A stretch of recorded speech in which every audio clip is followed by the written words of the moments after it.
El elefante en la sala, un podcast de Racismo MX.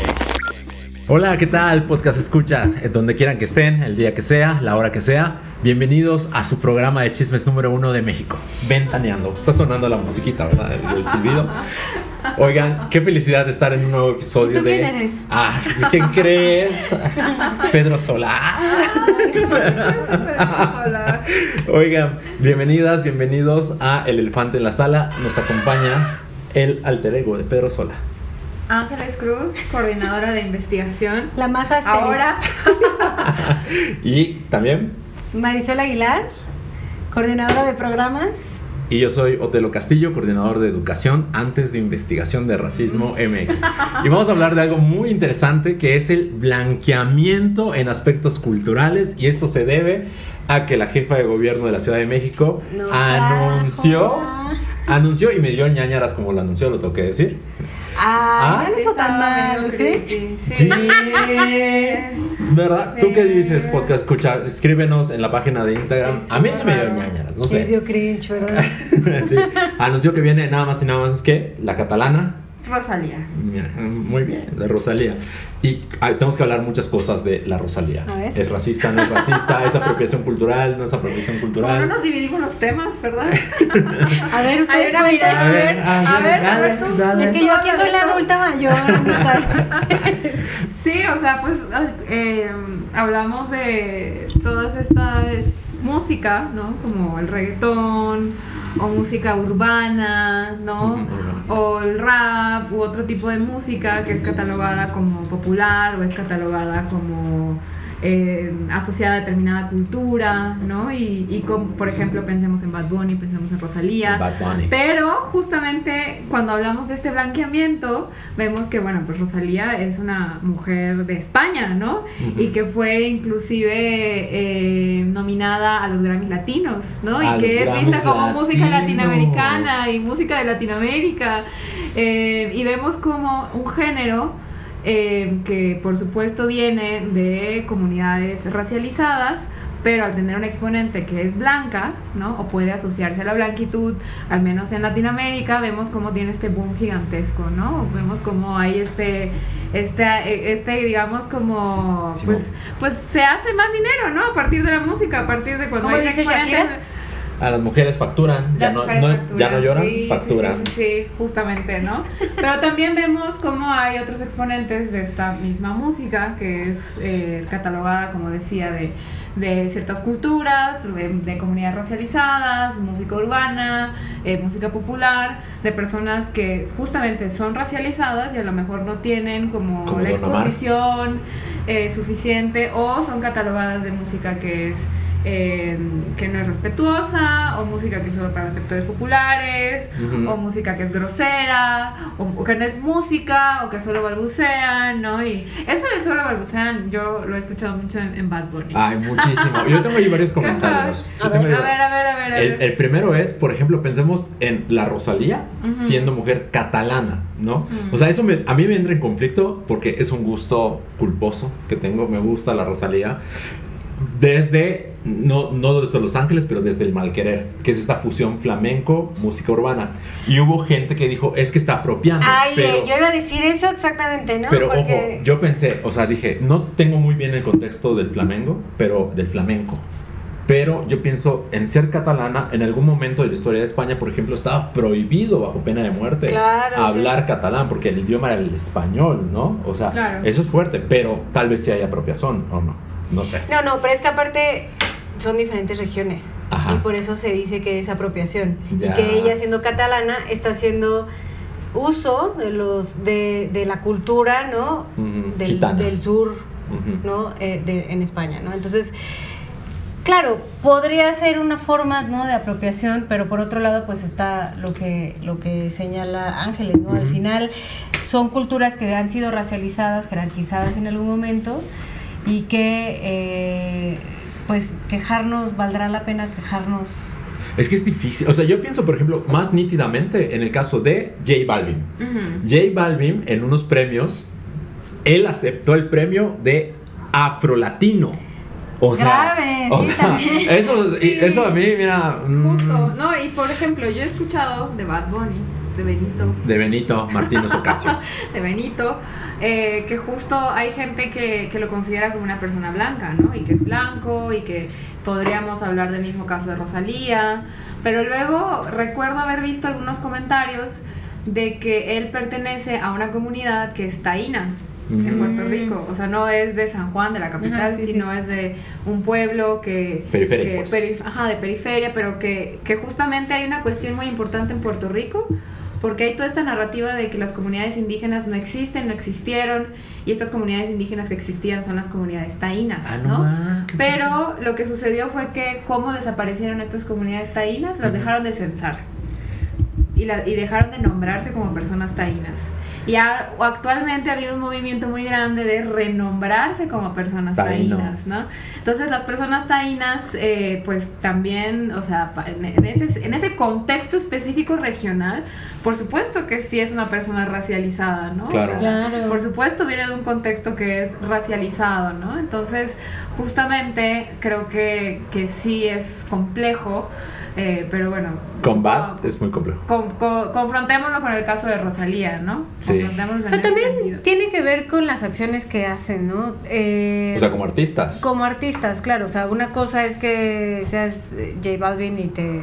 Gracias por este premio afrolatino y no eres afrolatina, pero Bad Bunny hace poco hizo en Coachella una presentación de cierta forma reparadora, ¿no? A pesar de pues todas estas críticas que han tenido en contra de Bad Bunny, que si era una persona perteneciente a un grupo en situación de vulnerabilidad y después ya es súper blanqueado porque tiene no sé cuántos premios y discos y la manga al muerto. También, por otro lado, o sea, las acciones valen, ¿no? Y la primera vez que se presentan latinos, ¿no? Porque latinos tenemos problemas con el término latino, pero con este tipo de personas, bueno, que viven en el sur global.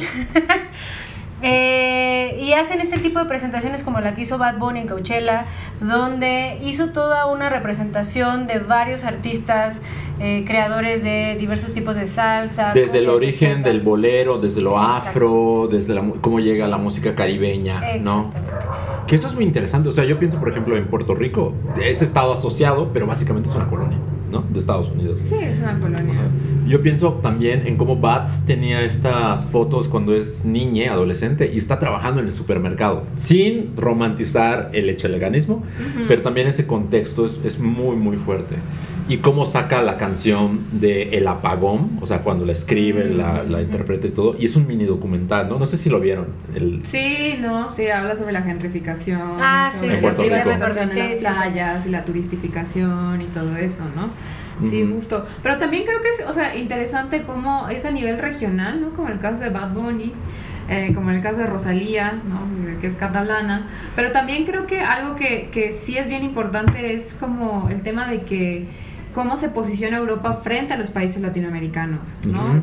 Cómo se posiciona Europa frente justamente, porque hay una relación de poder y hay una jerarquía como súper importante ahí, ¿no? Claro. Y creo que sí es o sea, no sé, o sea, creo que ahí cuando te dicen, sí, porque tu música es latina, o te asocian a lo latino, o a la latinidad, o a América Latina, o a la música que tiene, o que viene de esta tradición latinoamericana, ¿no? Como la cumbia, como el reggaetón, como el reggae, la bachata, bla, bla.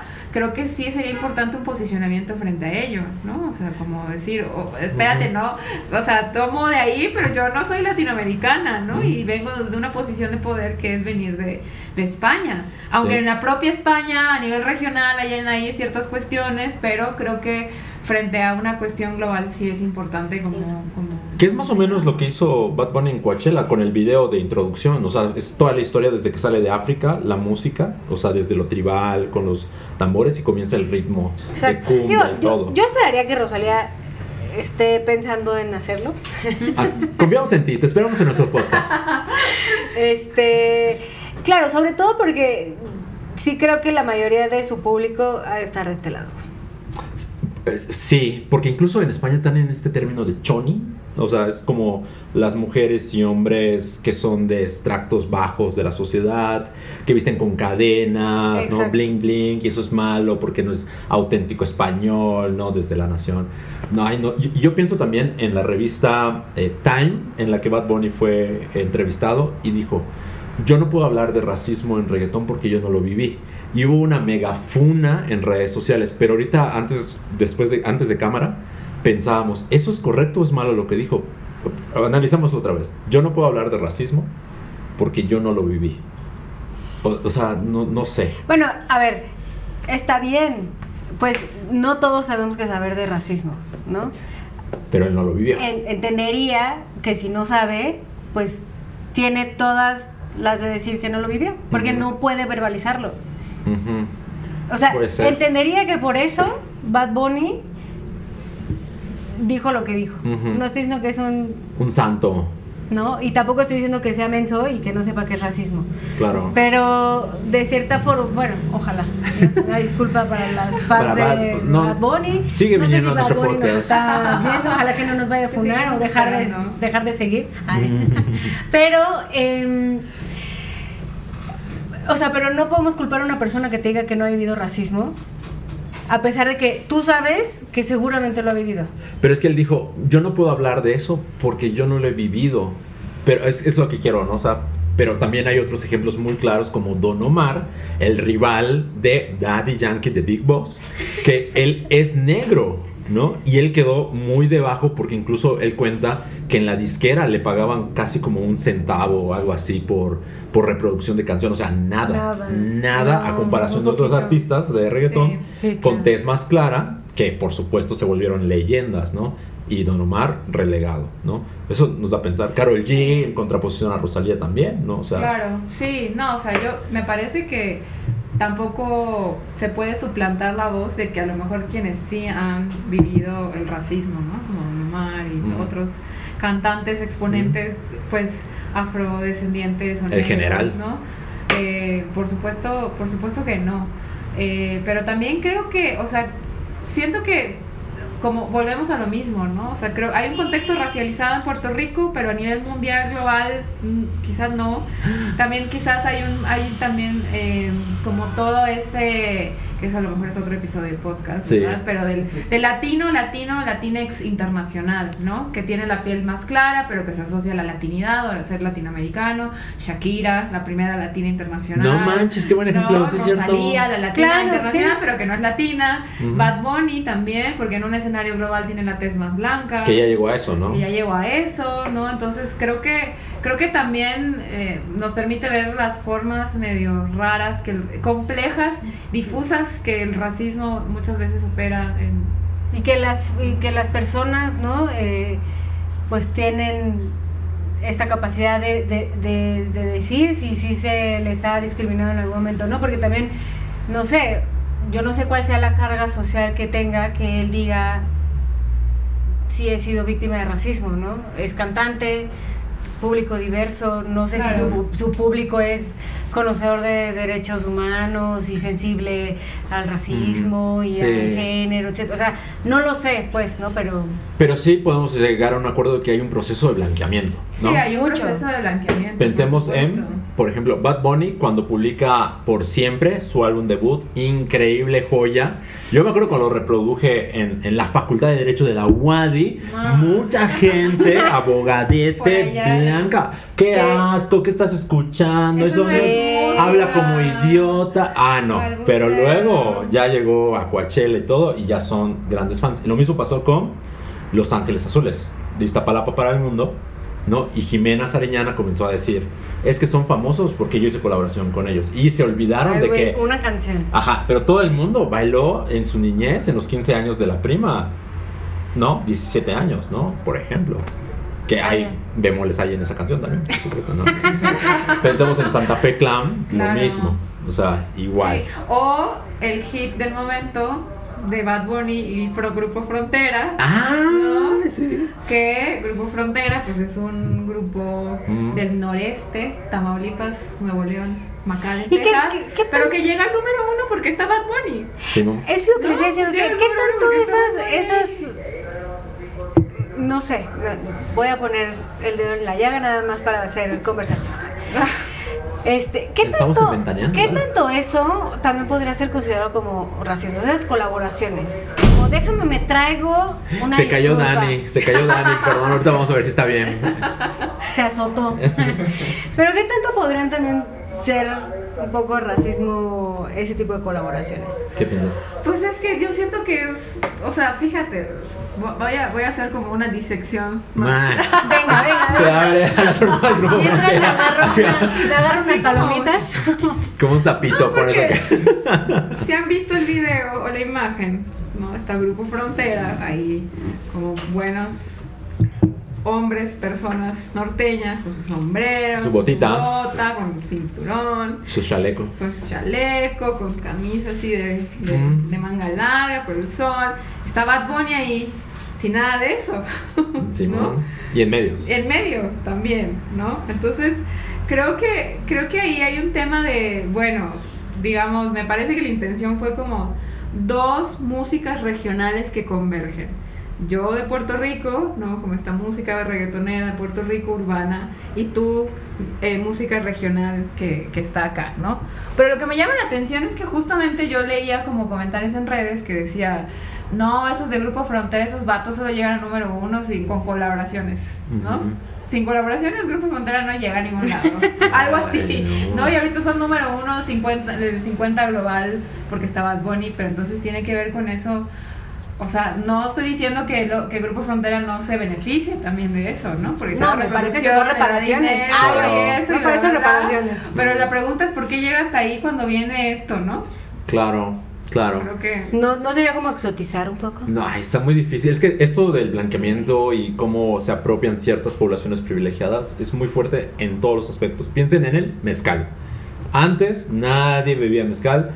La Kendall Jenner, que yo estoy seguro que es RP de su madre Kris Jenner, que está saliendo con Bad Bunny. No se quieren. ¿Qué? ¿Sí? ¿Está saliendo con Bad Bunny? Simón. Y no le dice Bad Bunny, le dice Ben. No le dice Benito. Ben. Pues imagínate. Pero imagínate, Kendall sacó un tequila, porque es ahora la moda, ¿no? Llegó a Jalisco, fue a tequila y sacó su tequila, que es como una mariposita. Tiene ahí unos números, no lo voy a decir. Y pues ahora todo el mundo quiere beber tequila y mezcal. Cuando antes era así de, eso es de mala copa, garganta helada, ¿no? O sea, también en eso hay. Qué difícil. Mira. Qué difícil, amistades. Pero ya llegamos al final de la primera parte. Regresamos en un momento. Síganos aquí en El Elefante en la Sala.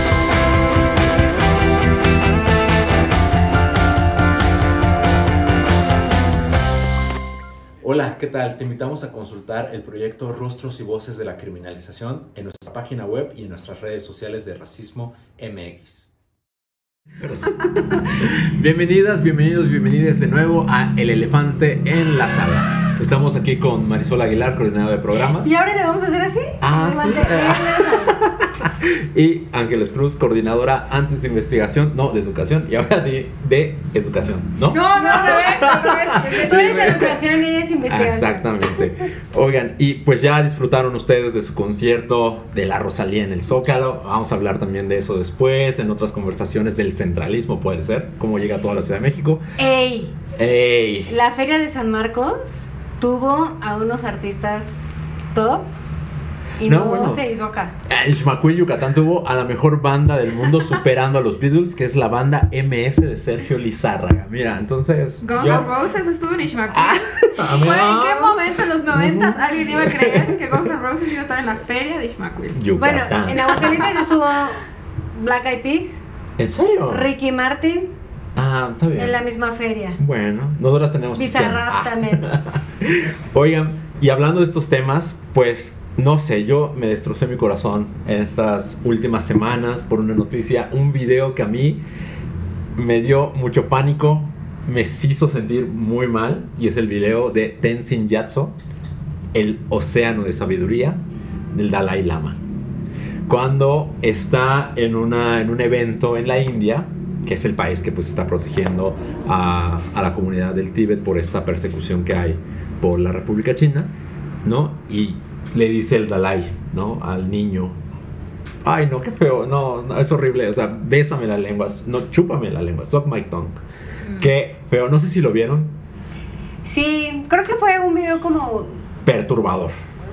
Raro, ¿no? A todos nos incomodó y fue como ya lo sabía, pero está raro y lo odio. No es cierto, pero sí, obviamente despierta sentimientos difíciles, sobre todo porque no es que no supiéramos que a lo mejor en el Tíbet, ¿no? Existieran pues violaciones a niños, niñas, ¿no? Acoso, etcétera, sino que cuando uno lo ve así en vivo y directo, bueno, en vivo no, pero en directo sí, causa cierto escozor, ¿no? Pero bueno, al final grupos privilegiados, ¿no?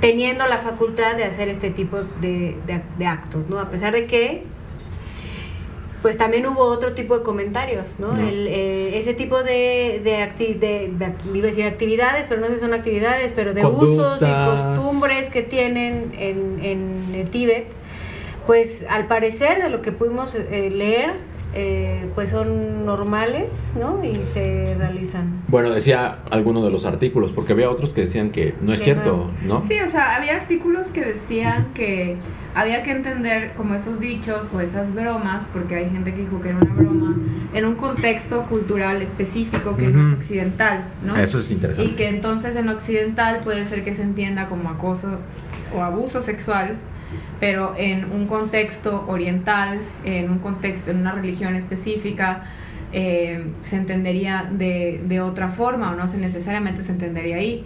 Pero habían también otras voces que decían que no importa donde que esté, occidente, oriente, o lo que sea, cualquier tipo de religión, o sea, hay también una jerarquía de poder importante, ¿no? Hay un líder espiritual frente a una infancia, pero que además están en un público muy grande, ¿no? Que también deja en vulnerabilidad a la persona que está, ¿no? Entonces, creo que más allá de cómo se debe entender y qué se debe entender, había gente que decía, bueno, es que él es muy bromista, ¿no? Y él hace ese tipo de bromas. Ajá, decían que tenía una mente infantil, ¿no? Ajá, o sea, recordemos que Tenzin Gyatso fue elegido Dalai Lama a los 4 años, ¿no? Entonces, eso decían. Claro. Pero eso qué, yo sí, pero como que eso qué. No, o sea, que a los 4 años eres algo y a los 78 vas a seguir siendo algo, ¿no? Pero sí. Yo sigo teniendo 2 meses. No, pero entendería de dónde viene esa justificación, pero a su vez creo que sobre todo por la figura que representa, ¿no? O sea, como que se le ha enaltecido desde los 4 años todo lo que hace, o sea, así sea echarse un pedo o comer en la cama, o sea, es decir, no, o sea, como que es porque es la figura del Dalai Lama a la que se le ha seguido desde que tiene 4 años, a la que se le ha cuestionado todo, pero también se le ha felicitado todo, etcétera.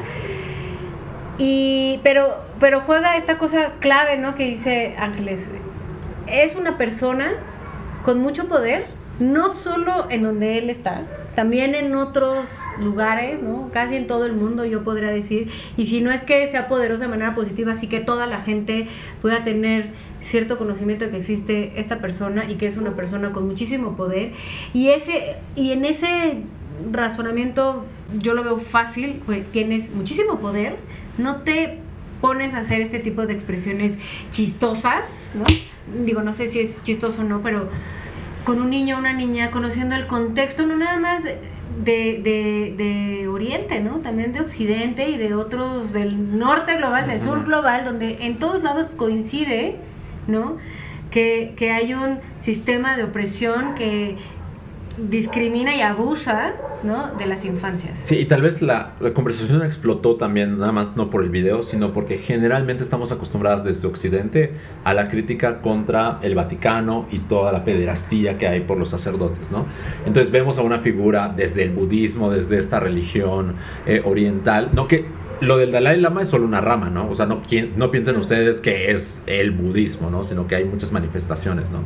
Y entonces eso como que mueve mucho, o sea, de mírenlo, o sea, eso es su cultura, o sea. Sí, no, inclusive porque también está toda esta idea de ¿no? La Iglesia Católica es la que oprime, la que discrimina, la que vulnera, y entonces el budismo es esta especie de cosa romántica, donde hay amor, hay paz, no todos somos iguales, hay reencarnación, hay muchas otras cosas, ¿no? Pero ahí está la jiribilla, ¿no? La reencarnación te la venden como sé bueno ahorita y vas a reencarnar en algo mejor, ¿no? Y entonces siempre es la jerarquía, y entonces hoy estás hasta acá, pero te vendo la idea, ¿no? Y a lo mejor podría ser eso no real lo que les estoy diciendo, pero son formas en que uno se cuestiona lo que aprende o lo que va aprendiendo. Pero ¿por qué las castas deberían de ser algo positivo para ti en las siguientes vidas y ni siquiera sabemos si realmente hay una siguiente vida? O sea, ese tipo de filosofías pues las crees por fe y porque es algo que es duro, quieres saber que existe para después de la muerte, ¿no? Pero acá como que el entredicho está en que diversas figuras de poder en los cristianos, en los católicos y en diversas religiones o filosofías de vida. Ángeles y yo lo hemos podido incluso estudiar con diversos líderes de yoga, ¿no? De diversas ramas de yoga, que abusan, a pesar de tener como todo este bagaje personal, en donde hay que ser de cierta forma, el karma, el dharma, exacto, ¿no? Limpieza espiritual, de conciencia, etcétera, y que una u otra forma siempre hay un abuso de la persona poderosa en perjuicio de las que no son, ¿no? Y eso nos puede dar a hablar, por ejemplo, de religión. O sea, hay críticas, por supuesto, contra las instituciones religiosas, sí, pero recordar que la libertad religiosa pues es precisamente una libertad, ¿no? O sea, yo jamás me atrevería a decirle eres un estúpido por ser budista, ¿no? Jamás, ¿no? O sea, y yo pienso en eso, cómo el budismo también te enseña, o sea, lo del Dalai Lama es una cosa así rarísima, que se da en el budismo, estoy hablando, ¿ok? Porque siempre te enseñan esto de que la figura del Buda de hecho es secundaria, lo que importa es el camino, ¿no? Pero cómo la religión puede ser, o sea, como libertad, una sobrevivencia, una supervivencia, un recurso de supervivencia para poblaciones racializadas. Pienso en mi abuela, ¿no? Que mi abuela cuando llega a Yucatán, pues ella proveniente de Cuba, mi bisabuela, ¿no? Que tenía esas raíces con la santería y todo, llega mi abuela ya con 12 años a Progreso. Y pues la situación estaba que en Progreso, en la costa yucateca, en la costa del sureste, la santería, y yo estoy seguro que en muchas partes igual es vista como algo malo, algo incorrecto, algo que no debe ser, ¿no? ¿Qué piensan de eso? Ay, qué fuerte. Sí, no, pues hay racismo religioso también, ¿no? Es un término que se ha sido muy trabajado pues en Brasil, y tiene que ver con la asociación, la racialización de ciertas religiones, pero que además vienen de esta matriz africana, ¿no? Como la santería, como el vudú, como la religión yoruba. La yoruba, ¿no? Como todos estos tipos de religiones que a partir de esa asociación te racializan y se insertan determinadas narrativas, ¿no? Pero que tienen toda esta historicidad que tiene que ver con la esclavitud, ¿no? Como la emancipación de esa esclavitud, o como tú dices, de esa supervivencia, ¿no? O sea, pues eso pasó acá, ¿no? Pues por eso está la Virgen de Guadalupe, la Virgen Morena, pues les tenían que presentar una forma local de tener que creer en la historia de Jesús. La Iglesia Católica, nada tonta, obviamente, pues racializó ciertas partes de la historia, pues de Jesús y los cristianos, etcétera, y creó, ¿no? La historia de San Juan Diego, que baja, esta persona indígena que se encuentra a la Virgen y le ofrece flores. Que es un mecanismo de la religión católica, ¿no? Piensa, por ejemplo, en la Virgen de la Caridad del Cobre, la Virgen del Mar, ¿no? Piensa en Yemanyá, que en los yoruba, pues es la diosa del mar, ¿no? Claro. Y así hay muchos ejemplos. Y esas historias, o sea, creo que la diferencia sustancial es que estas religiones de matriz africana tienen todo este origen como en esta historia esclavista, ¿no? Muchas de ellas fueron como practicadas y lo veía, ¿no? Como en los barcos que traen las personas esclavas a América Latina. y cómo cuando llegan a América Latina y quieren pues ejercer esas religiones, llega el catolicismo a decir no. Esto es del demonio. Pero le pasó lo mismo a los indígenas. ¿Te acuerdas cuando fuimos al Museo de Antropología? Que había como una piedra, no recuerdo cuál, después les decimos cuál. Es de la diosa de la fertilidad o algo así, ¿no? Y que cada año los agricultores tenían acceso libre al Museo de Antropología a poder dejarle una ofrenda a la diosa de la fertilidad, y es una de las diosas pues indígenas que antes de que llegaran los españoles pues estaban, y era a la que le rendían, ¿no? Pues tributo, etcétera, para que les fuera bien en los cultivos, etcétera. Entonces, eso, o sea, al final llega el cristianismo o el catolicismo, dice, no, tú no puedes hacer eso, pero al final, por debajo, pues la gente o los pueblos siguieron llevando algunas costumbres, etcétera, ¿no? Claro, lo profesaban en secreto para que el amo, el esclavista, la esclavista, pues no les reprimiera, ¿no? No les matara al final. Es algo que te ata, tal vez, a tu ancestría. Exacto. ¿No? O sea, eso es... Ay, me gusta mucho eso, ¿no? Exacto. Pero bueno, al final también son instituciones de poder, ¿no? Volviendo a lo del Dalai Lama, son instituciones de poder, y donde hay poder, o sea, invariablemente deben haber candados ese poder. ¿Saben a quién debemos de invitar para hablar de este tema? Al Dalai Lama. ¿Cuál al Dalai? No, a ese, si nos estás viendo. Es Hermay. Es un estudioso de religión, síganlo en Twitter. Entonces, ahí como está. es ser May, ¿no? Algo así. Es ser May. Muy interesante. Muy interesante. Ay, pues, amigas, llegamos al final de este capítulo. Muchas gracias por acompañarnos. Fuimos Ángeles Cruz, Marisol Aguilar, y yo soy Otelo Castillo. Nos vemos en la siguiente. Chao.